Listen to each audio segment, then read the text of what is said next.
Citoyennes, citoyens, chers amis, chers camarades, voici la revue de presse du pôle de Renaissance communiste en France pour la semaine du 13 au 19 novembre, qui marquera d'ailleurs l'introduction d'une nouvelle rubrique de plus en plus indispensable, malheureusement d'ailleurs, mais au regard de l'actualité tragique, et une actualité qui, dans un premier temps, en ce qui concerne l'événement de la semaine, nous amène près de San Francisco.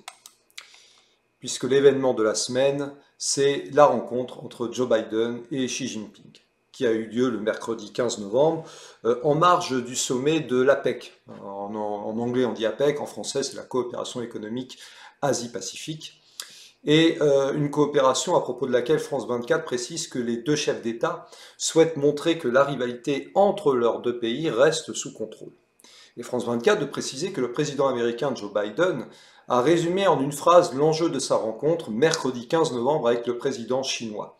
S'assurer que la rivalité ne dégénère pas en conflit.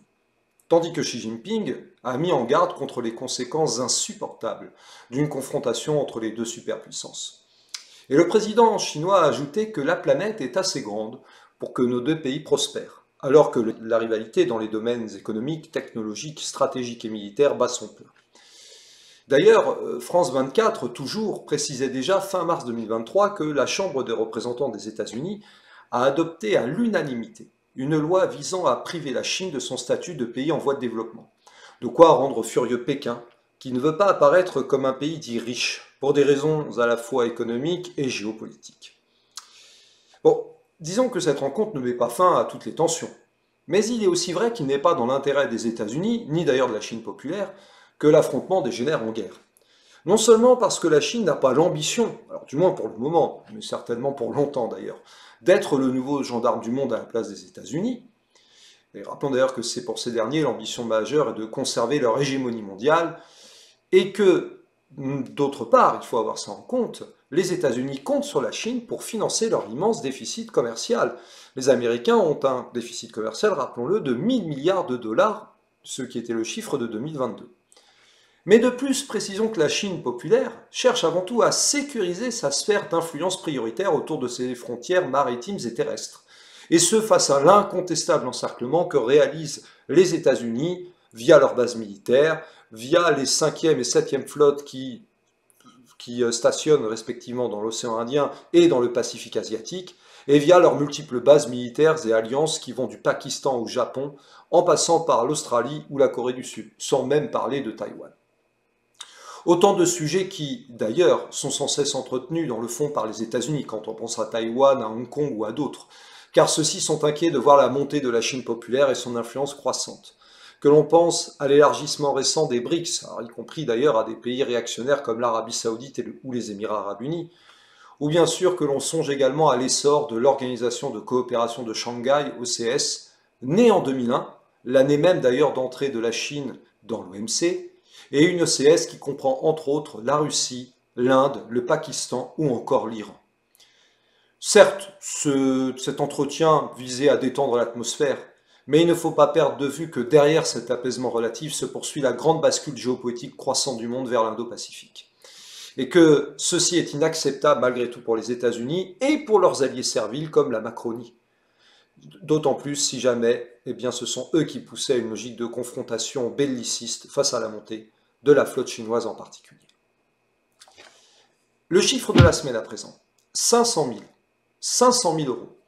Eh bien, c'est le montant du salaire annuel d'Amélie Oudéa Castéra, quand elle était présidente de la Fédération française de tennis. Et Capital, le quotidien Capital du 16 novembre 2023 précise que l'actuel ministre des Sports et des Jeux Olympiques a confirmé les sommes évoquées par le président actuel de la Fédération française de tennis. Chiffre qui d'ailleurs était publié sur le site de la Haute Autorité pour la transparence de la vie publique. 500 000 euros, dont 100 000 de bonus maximum. C'est tout simplement l'équivalent de 30 années de SMIC, 30 années de SMIC net. Le niveau de ce dernier étant à l'heure actuelle de 1 383 euros net depuis le 1er mai. Bien évidemment, l'actuel ministre des Sports et des Jeux Olympiques, dont on se doute bien qu'elle en tirera au passage un substantiel intérêt, a tenu à préciser que l'argent n'a jamais été son moteur. Et elle s'est même vantée d'avoir renoncé aux 2 tiers de sa rémunération pour sa passion dans le sport. Elle faisait ici allusion au confortable salaire de 1,4 million d'euros par an quand elle était directrice exécutive chez Carrefour, avec 400 000 euros bruts en fixe, 400 000 euros bruts de variables et 600 000 de dotation en actions de performance. Mais cela ne l'a tout de même pas empêché d'admettre une erreur après son audition par une commission d'enquête parlementaire, puisque Le Monde du 17 novembre révèle que la ministre des Sports a reconnu, dans un courrier adressé vendredi aux députés enquêtant sur les défaillances des fédérations, s'être trompée en justifiant son salaire de l'époque où elle était directrice générale de la Fédération française de tennis. Et pour cause, puisque Amélie Oudéa-Castéra avait déclaré initialement devant les députés que la FFT, la Fédération française de tennis, ne touchait pas un centime, pas un euro, pardon, de subvention publique, alors que selon l'intéressée elle-même, la FFT perçoit des subventions de l'Agence nationale du sport, c'est l'organisme public chargé de la pratique pour tous et du haut niveau, qui sont des crédits affectés à des projets sportifs. Et d'ajouter qu'en 2022, ce sont 1 280 600 euros qui ont été versés par l'ANS à la FFT. Si la ministre a ainsi échappé à une potentielle poursuite judiciaire pour parjure, elle n'en demeure pas moins le symbole d'une Macronie sans foi ni loi, dont la prétendue transparence n'est pas le point fort dès que l'on regarde de près les confortables rémunérations de ses adeptes. Des rémunérations aux antipodes complets de la politique euro-austéritaire qui détruit les travailleurs au quotidien. L'image de la semaine, à présent, impressionnante. Elle représente un tas de déchets plastiques au Kenya. Et cette photographie en date du lundi 13 novembre montre, comme le rapporte Slate, un tas de déchets plastiques, notamment récupérés dans des canaux fluviaux ou des décharges, qui se trouvent dans la cour de T3 EPZ Limited, une usine de recyclage et de réutilisation de la ville d'Athi River, au Kenya. Et Slate précise qu'après avoir organisé le premier sommet africain consacré à la lutte contre le changement climatique, Nairobi a accueilli, lundi 13 novembre, les délégations de 175 pays sous l'égide de l'ONU. Elles vont tenter de s'entendre sur un traité mondial contraignant visant à mettre fin aux déchets plastiques. La production annuelle de plastique a plus que doublé en 20 ans pour atteindre 460 millions de tonnes. Or, seuls 9% des plastiques sont recyclés. Si le Kenya s'implique ainsi, c'est qu'il est touché de plein fouet par les changements climatiques, souffrant à la fois de pluies diluviennes et de sécheresses prolongées. Et France Info ajoute d'ailleurs que la production du plastique est cause de nombreux problèmes environnementaux dès l'extraction du pétrole. C'est un contributeur non négligeable des gaz à effet de serre, explique Henri Bourgeois-Costa, membre de la fondation Tara Océan. Les plastiques, en 2019, c'était 3,4% des gaz à effet de serre, un chiffre qui devrait doubler en 2060. Une fois produits, ils sont presque impossibles à éliminer. D'autres sommets internationaux sont prévus afin d'obtenir un premier traité mondial contre les plastiques d'ici un an. À ceci près que le combat s'annonce délicat, puisque si 60 pays ont appelé à réduire consommation et production de plastique, les pays de l'OPEP, les États-Unis et des lobbies des industries plastiques sont réticents à envisager une réduction de la production et militent en faveur du recyclage. En effet, l'accord sur le plastique devrait se concentrer sur la fin de la pollution plastique et non sur la production de plastique, a déclaré l'International Council of Chemical Associations, désolé pour l'accent, qui défend les positions des producteurs de plastique. Position qui d'ailleurs, on n'en doute pas, satisfera certainement la personnalité de la semaine. Et cette personnalité de la semaine, eh bien, c'est Javier Milei, le nouveau président de l'Argentine, élu le dimanche 19 novembre 2023. Comme le précise Le Monde, l'économiste ultralibéral et polémiste, qui se présente comme anti-système, l'a emporté avec 55,6% des voix, contre 44,3% pour le centriste Sergio Massa, qui a reconnu sa défaite.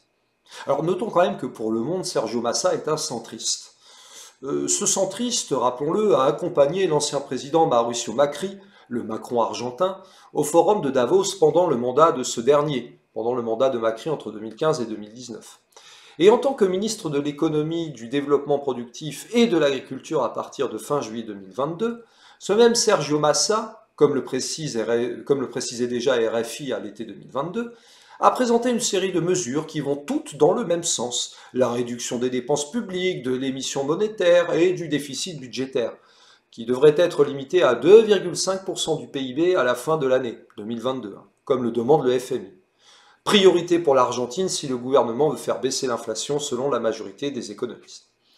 Et Massa proposait notamment quoi? Eh bien, une augmentation des tarifs de l'énergie plus importante que prévu, une révision des aides sociales pour y traquer les abus, et inciter les bénéficiaires à intégrer ou réintégrer des emplois formels, au lieu de travailler au noir tout en percevant des allocations, la fin des avances du Trésor à la Banque centrale, etc.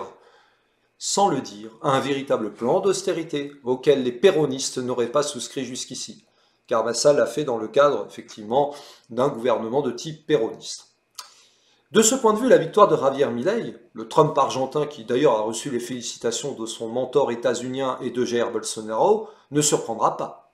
Quand bien même ce Milei se montre résolu à tronçonner l'État ennemi et à dollariser l'économie. On n'a pas dit dédollariser, dollariser. Il dénonce la caste et il se présente lui-même comme anarcho-capitaliste, ce brave Javier Milei. Et il a également précisé refuser, et ça c'est important, tout pacte avec les communistes. Au passage, on ignore lesquels, mais passons. Et il a bien sûr rappelé que la question écologique n'avait aucun rapport avec les activités humaines. En somme, comme l'a justement précisé le président vénézuélien Nicolás Maduro, l'extrême droite néo-nazie a gagné en Argentine. Tant il est vrai que l'Argentine a été une terre d'accueil privilégiée après 1945, et ce ne sont pas Adolf Eichmann, Joseph Mengele ou Klaus Barbie qui diront le contraire. En tout cas, la preuve est encore fournie à travers l'exemple argentin, que les macronistes de tout pays quel qu'il soit sont le meilleur carburant des Le Pen Zemmour de tous les pays du monde. Et que face à cette situation, la prétendue gauche aménageant le capitalisme et ménageant les institutions du capital, à commencer par l'Union européenne, eh bien mène inévitablement à la catastrophe. La déclaration de la semaine, la voici. Les résultats ne sont pas satisfaisants et sont même plutôt inquiétants. Et cette déclaration est signée Gabriel Attal, ministre de l'Éducation nationale, le lundi 13 novembre 2023, à la suite de la publication des résultats des évaluations nationales passées par les élèves de collège. Alors selon Gabriel Attal, un peu plus de la moitié des élèves de 4e ne lisent pas convenablement. Dans le détail, 14,2% des élèves de 4e sont en grande difficulté en français, selon les résultats communiqués par le ministère. Et les chiffres sont encore plus alarmants chez les élèves en éducation prioritaire.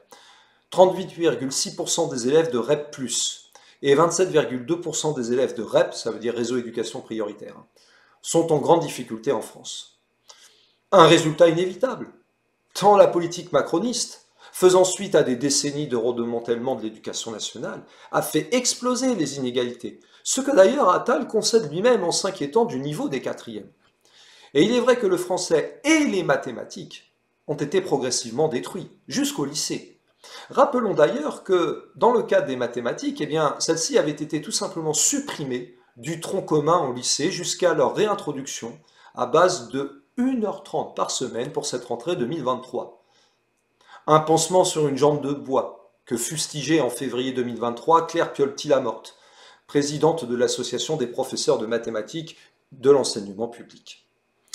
Et comme Attal ne recule devant aucune absurdité, il en a profité pour proposer des solutions visant à creuser encore plus ces inégalités. Annonçant notamment des groupes de niveau en français et en mathématiques, la taille du groupe étant réduite pour les élèves les plus en difficulté, ce qui en soi ne serait pas une mauvaise chose d'ailleurs. Sans parler naturellement, puisque pourquoi elle va en parler quand il s'agit d'argent, des financements qui permettraient d'atteindre ces résultats. Et encore moins sans préciser que le problème doit être traité beaucoup plus en amont, c'est-à-dire dès l'école primaire.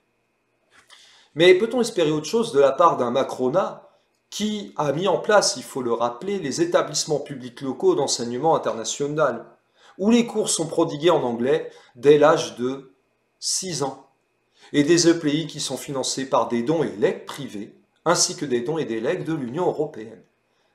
Plus que jamais, le combat pour sauver l'éducation nationale est fondamental, et le PRCF mène ce combat à travers notamment sa brochure Conseil de classe. L'infolute de la semaine à présent, eh bien c'est la mobilisation de la CGT à Renault-Flins, dans les Yvelines, mercredi 15 novembre 2023. En effet, la CGT a organisé un grand rassemblement devant l'usine de Flins-sur-Seine, dans les Yvelines, pour manifester son mécontentement, regrettant notamment l'arrêt annoncé des chaînes de production, tout en dénonçant la casse de l'emploi et en s'inquiétant de la possible vente de terrain du site industriel. Parmi les 250 manifestants, aux côtés des salariés, des collègues des usines de Sandouville ou Cléon, Cléon c'est en Seine-Maritime en l'occurrence, mais aussi Sophie Binet, la secrétaire générale de la CGT. Alors pourquoi cette colère? Concrètement, il y a 1500 emplois qui ont été perdus, rappelle Ali Kaya, représentant du syndicat.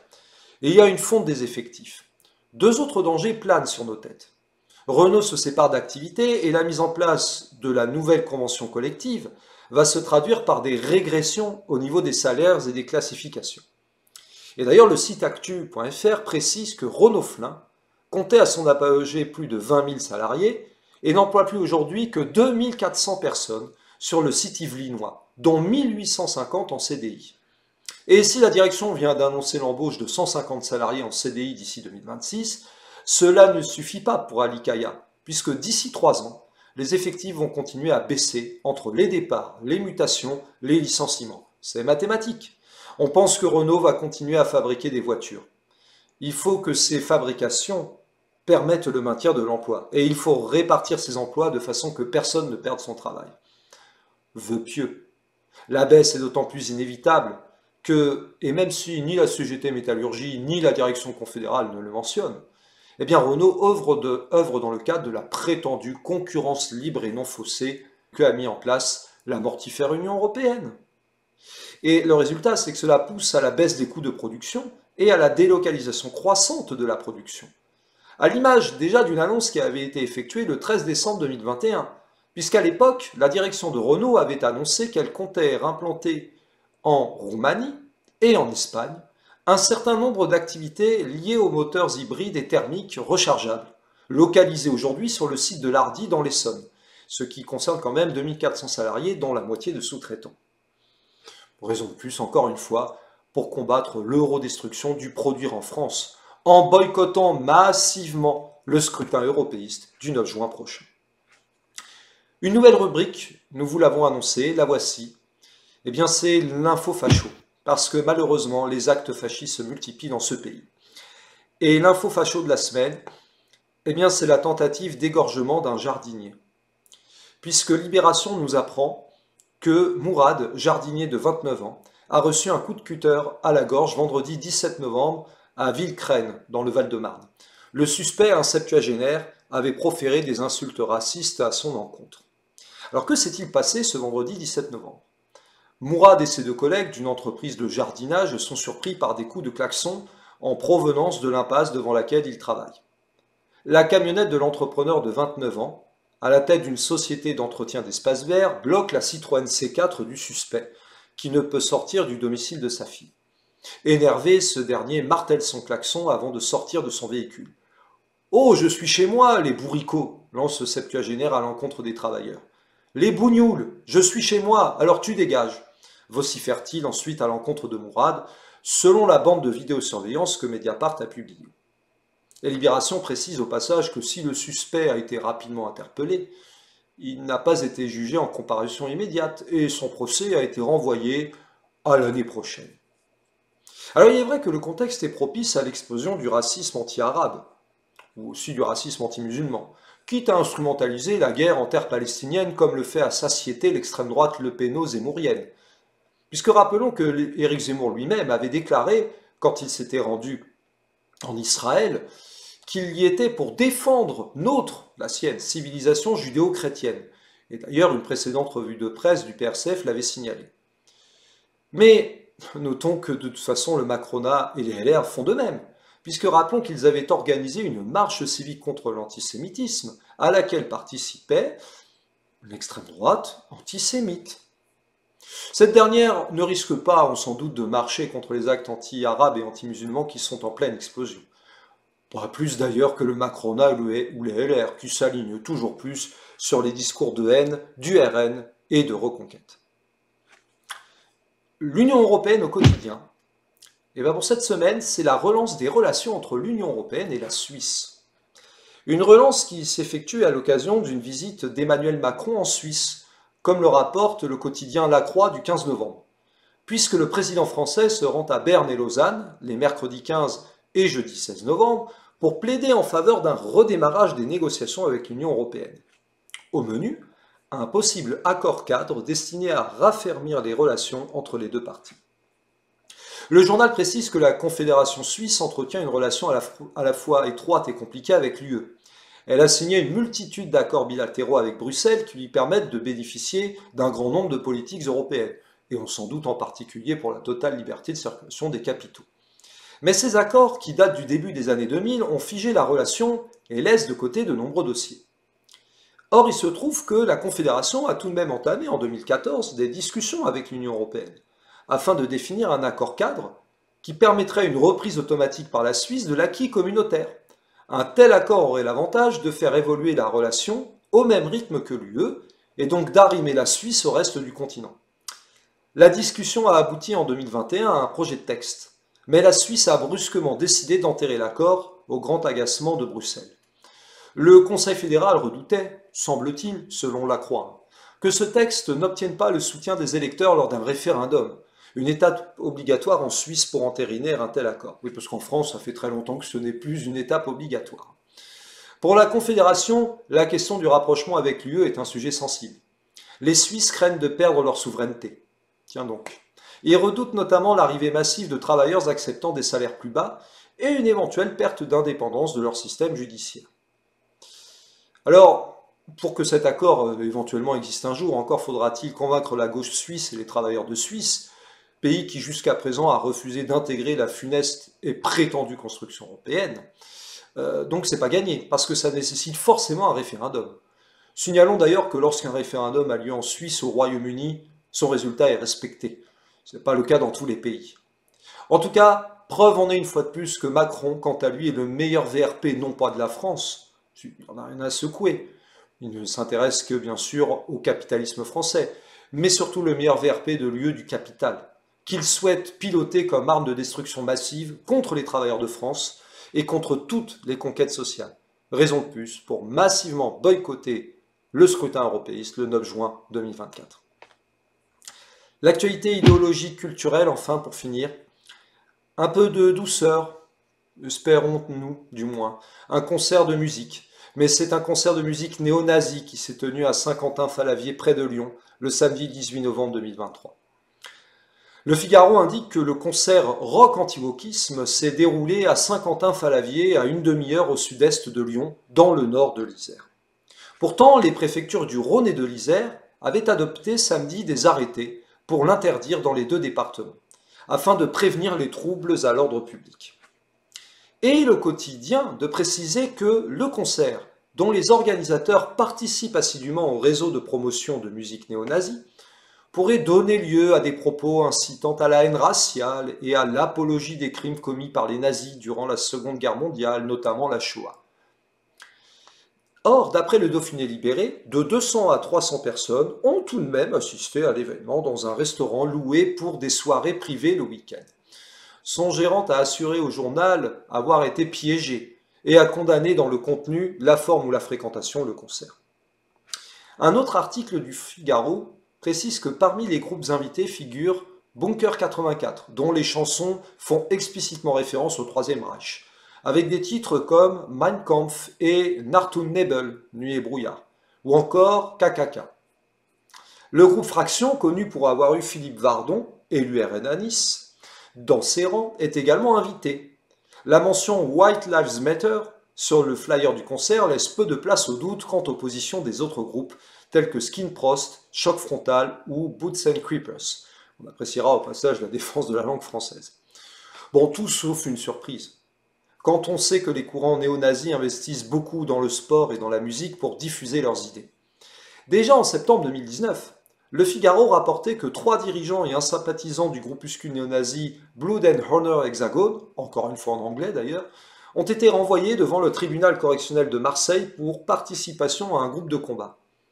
Et dans son ordonnance signée le 25 septembre 2019, le juge d'instruction marseillais notait que ce groupement, dissous en juillet, est connu pour prôner une idéologie néo-nazie et la suprématie de la race blanche sous couvert de musique et d'activités sportives, dont l'exhibition et la pratique étaient interdites en France compte tenu de leur violence.